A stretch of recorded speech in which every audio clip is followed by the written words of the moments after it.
i Kiev ku murwa mukuru wa Ukraine ku itariki ya 24 y'ukwezi kwa kabiri mu mwaka wa 2022. Ibinyamakuru byinshi byanditse ko bwari butaracya ubwo telefone yo mu cyumba cya President Volodymyr Zelensky yasonaga.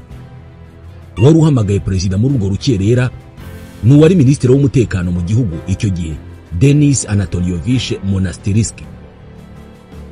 Uyu yanaje kwicwa n'impanuka ya kajugujugu ku itariki ya 18 y'ukwa mbere mu 2023 ubwo yaragiye kureba uko urugamba rumeze mu ntambara Ukraine irwanamo n'Uburusiya. Ibinyamakuru bitandukanye byanditse ko ubwo President Volodymyr Zelensky yamaraga kuvugana kuri telefoni na Minisitiri Denis Anatolievich ngo yahise ahindukira asubiriramo umugore we amagambo yari amaze kubwirwa na Minisitiri kuri telefoni. Ça a commencé cyangwa se byamaze gutangira. Ndabasuhuje, nitwa Ismael Mwanafunzi. Ibyari byamaze gutangira yavugaga ni ibifaru by'Abarusiya byari bimaze kwinjira ku butaka bwa Ukraine. Nka ibyo bitari bihagije, kuri iyo telefoni banamumenyesheje ko hari abaparakomando b'Abarusiya bari bamaze kuva mu ndege bamanuka mu mitaka baje kumwica we n'umuryango we. Volodymyr Zelensky imyaka mike mbere y'uyu munsi yari umunyarwenya usetsa abantu, wari ukunzwe cyane n'abaturage. Ariko iki gihe yari amaze guhinduka umuyobozi w'intambara atarazi ko izamara imyaka 4. Gusa icyo yarazi nuko hazaza h'igihugu cye hari mu biganza bye.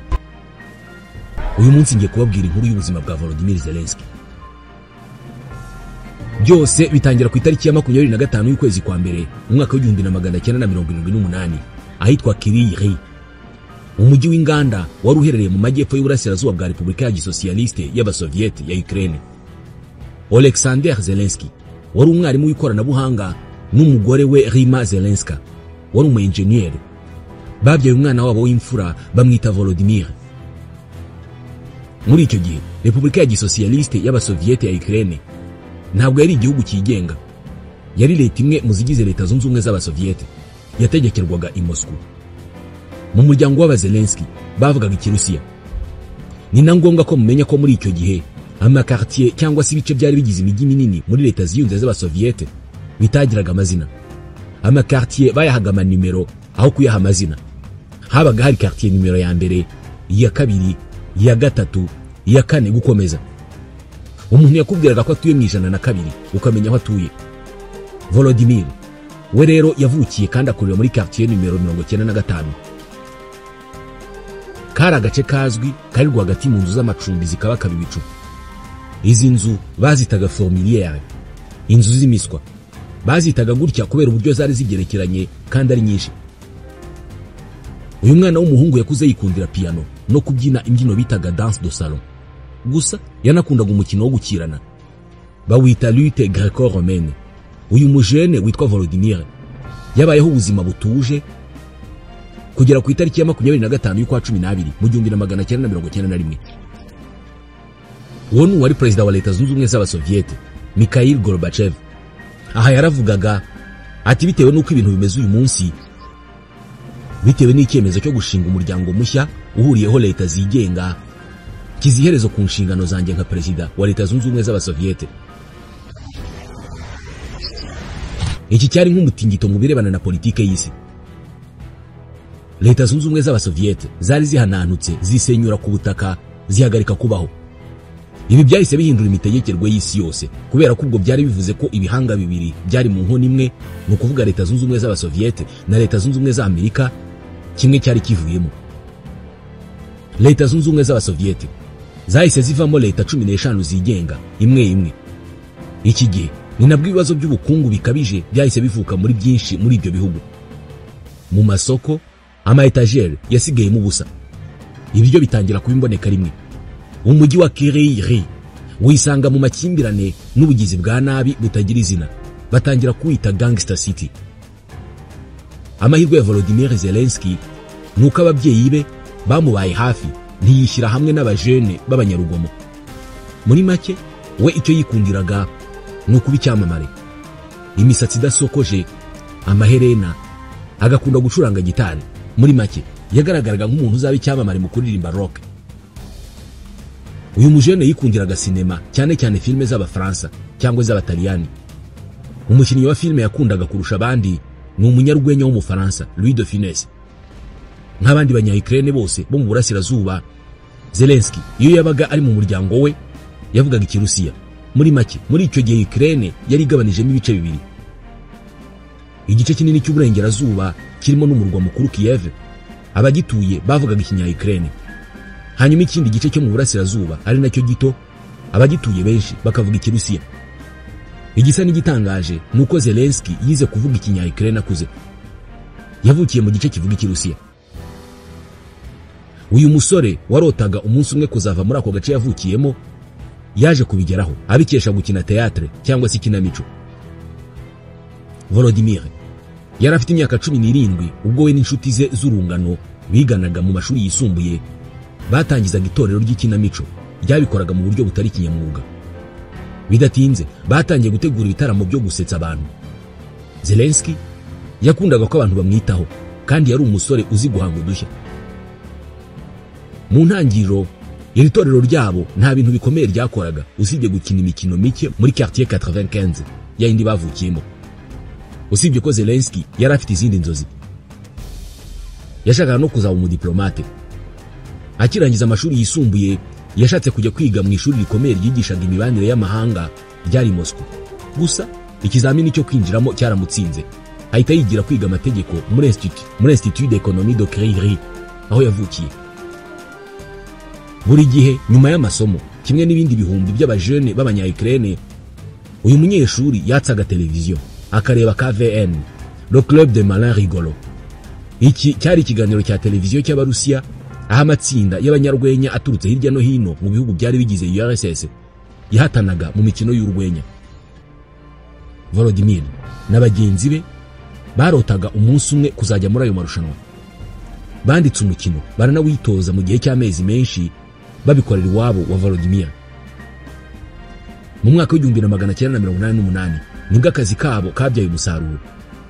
Volodymyr Zelensky yari afite imyaka 20 maze itsinda rye ritsindira kujya muri cya kiganiro, maze umusore muto ajya Sochi, umujyi uri mu majyepfo ya Ukraine, ni mu Burusiya. We n'abagenzi be bari bagiye guhagararira umujyi w'iwabo. Bari bishimye ariko nta kintu kinini bakoze muri iryo rushanwa kubera ko batsinzwe bataragira no muri kimwe cy'umunani. Ntabwo bacitse intege kubera ko no mu mwaka wakurikiyeho basubiyeyo kandi noneho kuri iyo nshuro baratsinze. Iyi nsinzi niyo yahinduye byose. Itsinda rya Zelensky ryahise ryiyita izina. Bahisemo kwitwa Kvartal 95 mu rwego rwo guha icyubahiro ya quartier y'iwabo. Hanyuma abajene batangira gukora ibitaramo hirya no hino mu gihugu basetsa abantu. Kvartal 95 baramenyekanye cyane kandi barakundwa mu bihugu byose byahoze muri Leta Zunze Ubumwe z'Abasoviete. Batumiwe muri cya kiganiro cya KVN imyaka 5 yose yakurikiyeho. Volodymyr yahise areka ishuri burundu. Umwanya we awuharira gukina ikinamico. Nuko yari yararose kuva mu mujyi yavukiyemo, noneho yarabigezeho. We n'abagenzi be bo muri Kvartal 95 iyo babaga batari Moscow babaga bazenguruka ibihugu byose byahoze bigize Leta Zunze Ubumwe z'Abasoviete bakora ibitaramo byo gusetsa banakina ikinamico. Abantu bose barabakundaga yewe n'abanyapolitike. Uwari perezida w'Uburusiya kuva mu 2008 kugera mu 2012 Dmitry Medvedev, cyangwa se perezida wa Ukraine icyo gihe Viktor Yanukovych, bose bagiye babaha amafaranga ngo babakorere ibitaramo biri privé nko ku minsi y'ibirori n'ibindi. Uyu munsi Medvedev ni umwe mu banyapolitike bo mu Burusiya batakinagira imbaraga zo kuvuga izina Volodymyr kubera urwango bafitanye. Muri kimwe muri ibyo bitaramo byo mu muhezo mu mpera z'imyaka y'ibihumbi 2000 nibwo Volodymyr Zelensky yahuye bwa mbere na Vladimir Putin. Putin yari perezida w'Uburusiya, Zelensky ari umunyarwenya wishyiriwe kumusetsa. Nyuma Zelensky yavuze ko uyu mutegetsi wahoze ari umutasi wa KGB atigeze asetswa n'urwenya rwa Kvartal 95. Ibi bishobora kumvikana kubera ko mu rwenya rwabo bajyaga kure. Bavuga ku miterere yo ku mubiri ya bamwe mu banyapolitike. Bageze naho bagereranya Ukraine n'umukinnyikazi wa filime z'ubusambanyi. Mu 2003 uyu munyarwenya muto witwa Volodymyr Zelensky yari umwe mu banyarwenya bakunzwe kandi bakomeye muri Ukraine no mu bihugu byahoze muri Leta Zunze Ubumwe z'Abasoviete. cya kiganiro yakuze arota kuzagaragaramo cya KVN cyamusabye kukibera umwanditsi mukuru. Muri make akazi ke kari ukuba gukorana n'ama ekipe y'abarushanwa mu myiteguro yabo, akabaha inama zikenewe, akabafasha no kwitegura mbere y'amarushanwa, kandi akagendana nabo aho bajya hose ku isi. Kari akazi keza cyane, ariko Zelensky yarakanze. Kuri we nta mpamvu n'imwe yashoboraga gutuma yitandukanya n'inshuti ze zo muri Kvartal 95. We yari afite ikindi gitekerezo. Yashakaga gutangiza ikigo cye gitunganya sinema na théâtre, kikaba ikigo gikomeye mu Burusiya no muri Ukraine. Mu mezi make yakurikiyeho, Studio Kvartal 95 yari yamaze kuvuka. Bidatinze business yari imaze gutangira. Iyi studio ye yasinyanye amasezerano menshi na chaîne ya televiziyo ikomeye cyane muri Ukraine yitwa 1+1. Iyi ni televiziyo izwi cyane muri Ukraine, kandi nyirayo ni umwe mu baherwe bo muri Ukraine, yitwa Igor Kolomoisky. Iri zina rye muri gumane mu mutwe kubera ko uyu yaje kugira uruhare rukomeye mu mibereho ya Volodymyr. Muri icyo gihe uyu munyarwenya muto yakundaga kuba ari kumwe n'ibyamamare bikomeye mu Burusiya. Yahoraga ku ipaji ibanza mu binyamakuru byandika imyidagaduro, kandi yabagaho ubuzima buhenze cyane. Mu birebana n'ubuzima bwe ku giti cye naho yari mu bihe byiza cyane, kubera ko mu myaka mike yari yabanje yari yashakanye na Olena Kiyanshko. Bari barahuriye muri kaminuza. Uyu mugore aza no guhabwa akazi ko kwandika imikino muri kompanyi ya Zelensky. Ibintu byose mu buzima bwe byari byiza cyane, usibye ko mu kwa 11 mu 2013 habaye ikintu kibi cyane cyari kije guhindura ubuzima bwe. Hatangiye imyigaragambyo ikomeye baje kwita Euromaidan. Muri make mu minsi mike yabanjirije iyi myigaragambyo, Perezida Yanukovych yafashe icyemezo cyo kudasinya amasezerano yo kwinjiza igihugu cye mu muryango w'ubumwe bw'Uburayi. Icyo kintu ku bajene b'abanyeshuri bo muri Kiev barotaga bitandukanye n'abandi banya-Ukraine kwihuza n'umuryango w'ubumwe bw'Uburayi bagatandukana n'Uburusiya, byari ikintu kibi cyane. Uko niko imyigaragambyo yadutse mu gihugu hose. Hano ni ngombwa kumenya ko guhera mu myaka ya za 90 Ukraine yacitsemo kabiri mu birebana n'ibitekerezo na politike.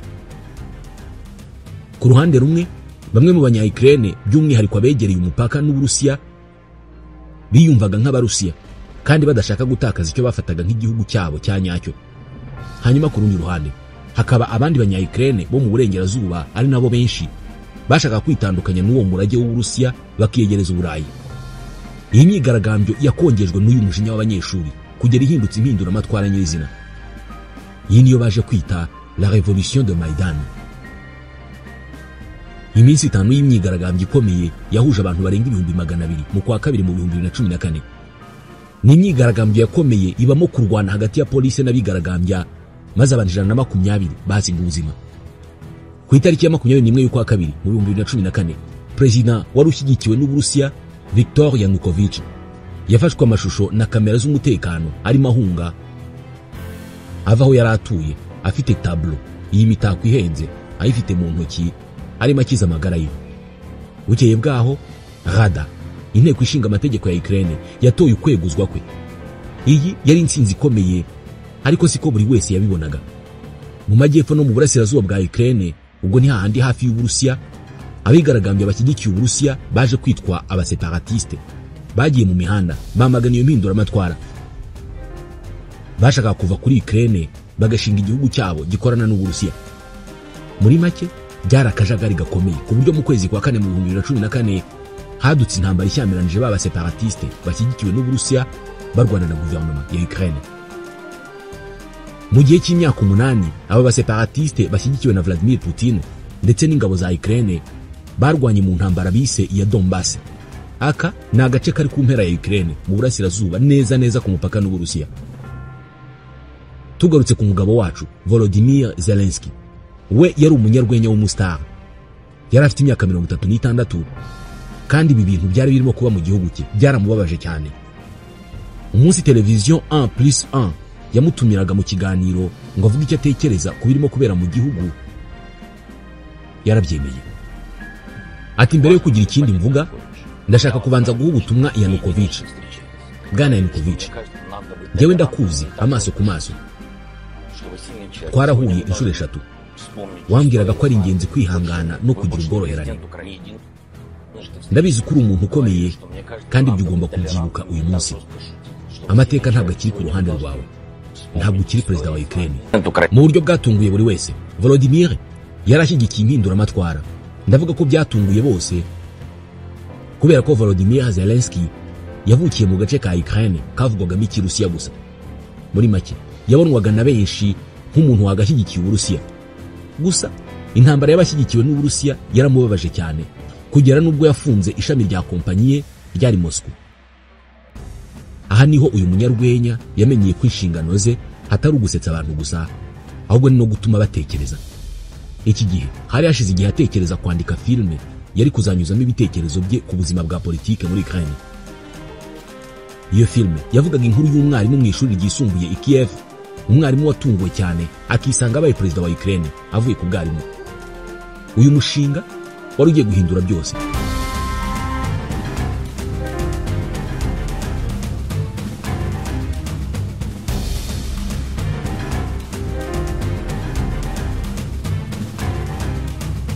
Uyu munyarwenya yarazi neza ko umurongo utandukanye imikino yo muri sinema ndetse n'ukuri kw'ibintu mu buzima busanzwe ari muto cyane.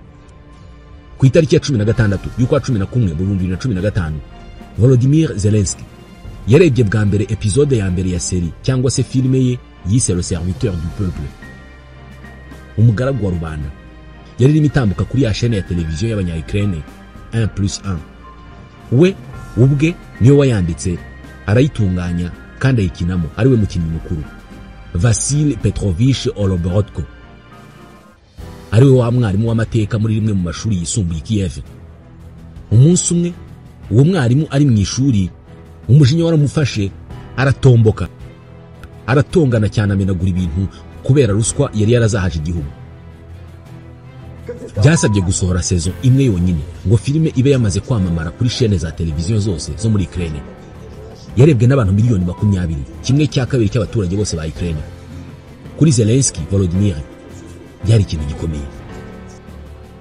Kwamamara ko yari asanzwe gufite, ariko hano mu mutwe w'abanya-Ukraine yarahindutse umuyobozi mwiza witeguye kurwana kugira ngo arandure ruswa mu gihugu cye. Hano ushobora gutekereza ko ibyo ari bisanzwe kubera ko nyine byari filime, byari imikino. Gusa uko ibintu byari bimeze muri Ukraine muri icyo gihe, umuntu wakinnye muri filime n'uwo muntu mu buzima busanzwe bari bagiye kwitiranwa. Abaturage batangiye kujya bita Zelensky bwana president, aho bamubonaga hose mu mihanda cyangwa se ku mbuga nkoranyambaga bati Monsieur le Président. Kuri Zelensky iki gitekerezo cyahise kibona icumbi mu mutwe we.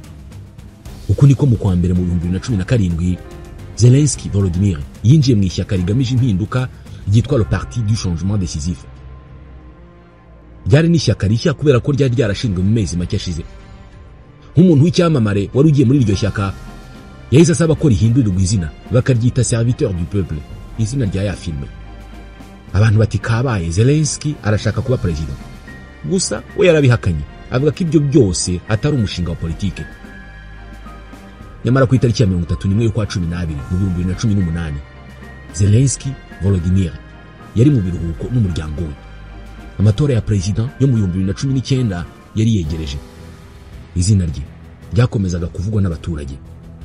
Hafi saa 6 z'ijoro kuri uwo munsi, habura amasegonda make ngo umwaka urangire. Buri mwaka mbere y'uko umwaka mushya utangira, chaîne ya televiziyo 1+1 itangaza ijambo rya president ryo kwifuriza abaturage umwaka mwiza. Icyo gihe hariho Petro Poroshenko. Mu gihe abantu bari bategereje ijambo rya Perezida Poroshenko nk'uko bisanzwe, batunguwe no kubona isura ya Volodymyr Zelensky ari igaragaye kuri televiziyo zabo.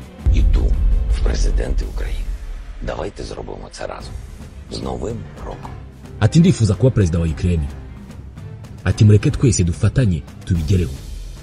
Ati umwaka mushya muhire. Byemezwa ko iyi video yo gutangaza kandidature ye yayiteguye mu ibanga n'umugore we ntabwo yari abizi, ndetse yabanje gutekereza ko ari urwenya, ariko bwana Zelensky yarakomeje. Amatora yarateganijwe mu mezi 3, amezi make cyane ku kwiyamamaza, ariko umunyarwenya ntabwo yari akeneye kwiyamamaza. Rubanda yaramukundaga. Muri make, usibye gushyira video ze kuri Instagram ye yakurikirwaga n'abantu miliyoni 5, nta kindi yakoze, nta interview, nta biganiro kuri televiziyo. Gusa nanone ntabwo byari byoroshye cyane kubera ko uyu mugabo yari yarakoreye miliyoni nyinshi azikuye mu myidagaduro. Yari kure cyane y'imibereho y'abaturage benshi basanzwe bo muri Ukraine. Nk'ubwo iminsi mike mbere y'amatora hari ikinyamakuru cyagaragaje ko Zelensky afite villa muri Toscane ifite agaciro ka miliyoni 4 z'amayero, kandi Zelensky ntabwo yimenyekanishije mu misoro.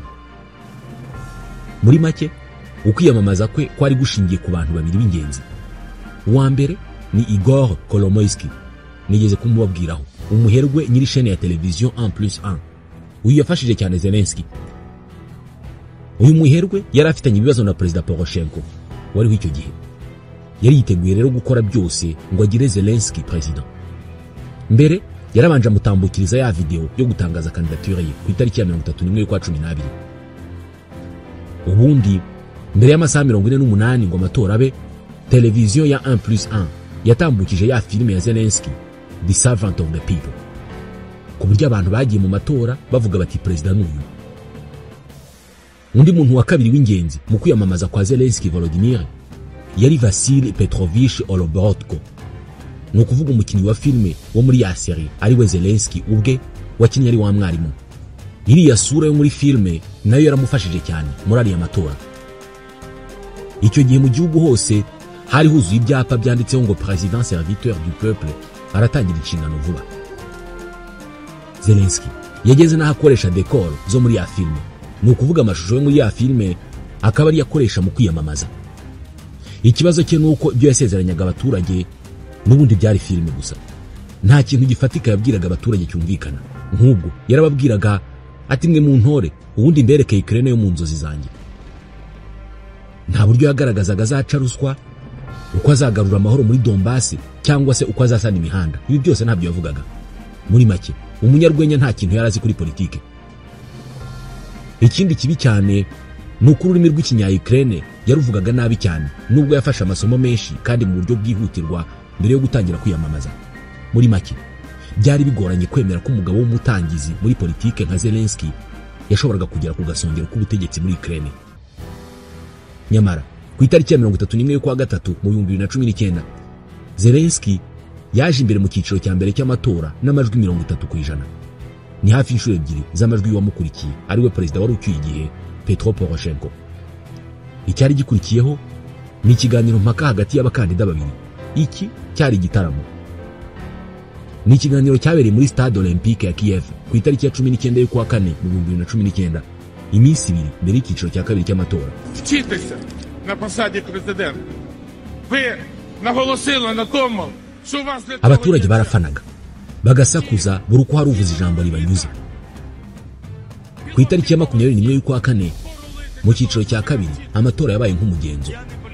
Volodymyr yarushije Poroshenko atsinda amatora ku majwi 73%.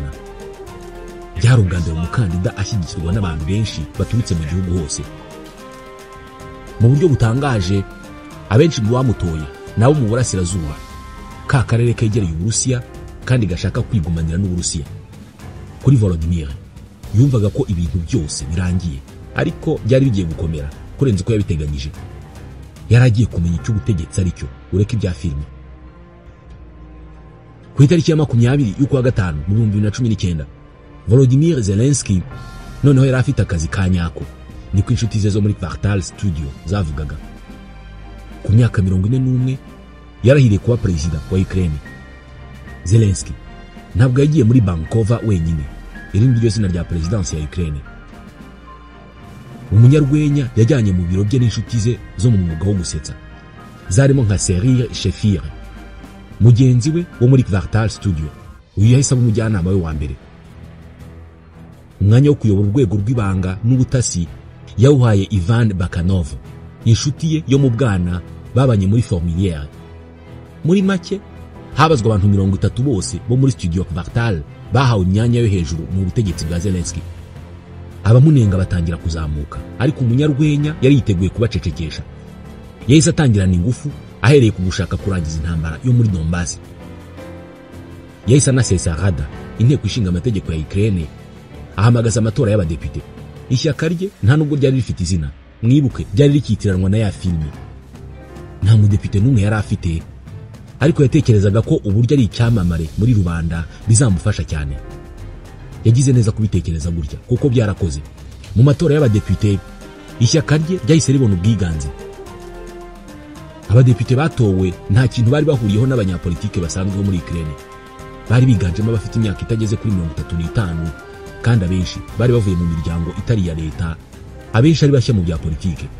Nka Perezida Zelensky yahise afata icyemezo cyo kugabanya ubudahangarwa bw'abadepite, atangiza intambara yo kurwanya ruswa, atangiza impinduka zikomeye mu buhinzi, kandi atangiza icyo yise un état dans un smartphone, gahunda ya telefoni cyangwa se application imeze nk'irembo ihuriza hamwe gahunda zose za leta ku buryo umuturage zigeraho atagenze na metero imwe.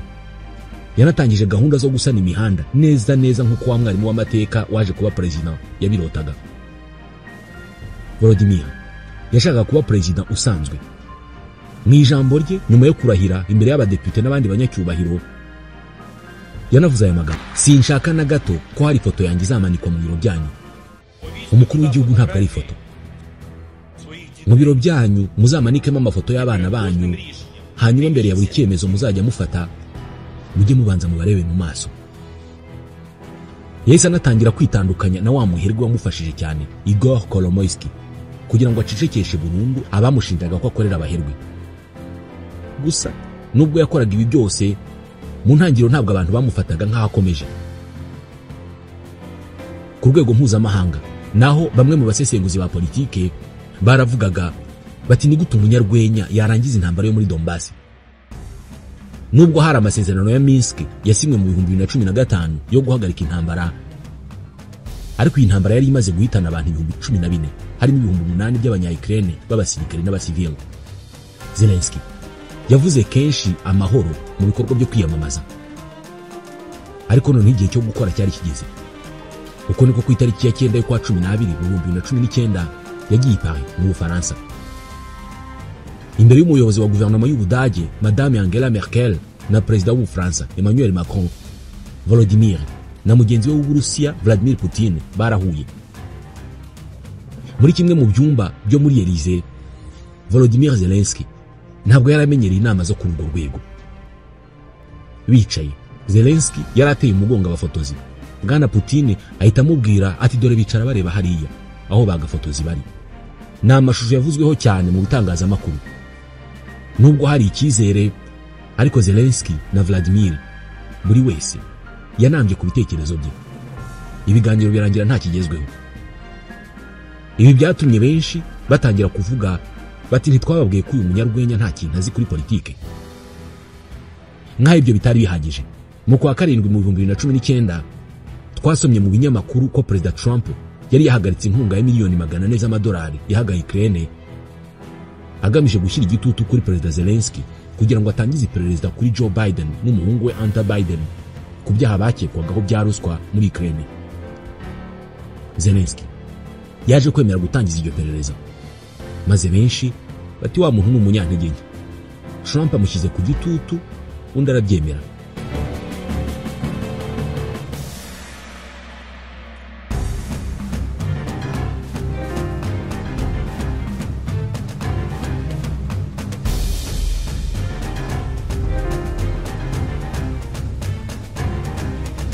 Nk'aho ibyo bitari bihagije, mu kwa 11 mu 2021 ibyiswe Pandora Papers, inyandiko z'iperereza ryakozwe n'abanyamakuru mpuzamahanga b'inkuru zicukumbuye, basohoye urutonde runini rw'abanyapolitike banyereje imisoro bakaniba rubanda. Muri bo harimo uwitwa Volodymyr Zelensky. Bavuze ko akoresheje sosiyete ye itunganya filme ngo ahishe za miliyoni nyinshi z'amadolari atamenyekanishije, ngo yayahishe mu birwa bya Îles Vierges Britanniques, ibirwa biri muri Caraïbes. Kwitangaza nk'umurwanyi ushaka kunesha ruswa byari bihagaze. Yireguye avuga ko izo sosiyete zivugwa zitari zikirize kubera ko yazihaye bagenzi be mu 2019 mbere yo gutangira kwiyamamaza. Ukunengwa byariyongereye, ugukundwa kwe birahananuka, kandi uyu muperezida muto yakiraga nabi ibirebana no kunengwa. Yari yaramenyereye gukomerwa amashyi no kubona abantu baseka urwenya rwe. Kumva bamuvuga nabi ntabwo yari abimenyereye. Hagati aho intambara muri Donbass yarushagaho gufata indi ntera, kandi kugirana amahoro n'Uburusiya yari yarasezeranije abamutoye byasaga n'ibigorana. Mu mpera z'umwaka wa 2021 Uburusiya bwarunze ingabo ku mupaka wa Ukraine. Vladimir Putin ashinja guverinoma ya Ukraine kuvangura no guhohotera abaturage bavuga ikirusiya bo muri Ukraine. Muri make, Bwana Putin yararimo gutegura ingingo zizamushyigikira mu gutangiza ibikorwa bya gisirikare kuri Ukraine. Hagati mu kwa mbere mu 2022 Leta Zunze Ubumwe za Amerika zateguje Volodymyr Zelensky ko Uburusiya bushobora gutera igihugu cye. Ukraine ntabwo yabyizeye kubera ko yari imaze imyaka ikangishwa guterwa n'Uburusiya. Nyamara kuri iyi nshuro ku itariki ya 23 y'ukwa kabiri mu 2022 abasirikare babarirwa mu 150 b'Abarusiya barunzwe ku mupaka wa Ukraine. Ku munsi wakurikiyeho Ukraine yabyukiye kubiturika. Intambara ya mbere ikomeye ku butaka bw'Uburayi kuva intambara ya kabiri y'isi yarangira yari yamaze gutangira. Kuva ubwo Bwana Zelensky ahita asezera ku ikote na cravate, yiyemeza kwambara t-shirt n'ipantaro ifite imifuko ku ruhande kugeza igihe iyo ntambara izarangirira. Yaba we natwe twatekerezaga ko ari ikibazo cy'icyumweru gusa kikarangira. Uyu munsi mu mezi make izaba yinjiye mu mwaka wayo wa 4. Aha niho tugeze uyu munsi. Nitwa Ismael Mwanafunzi, mbashimiye ko mwatwumvise.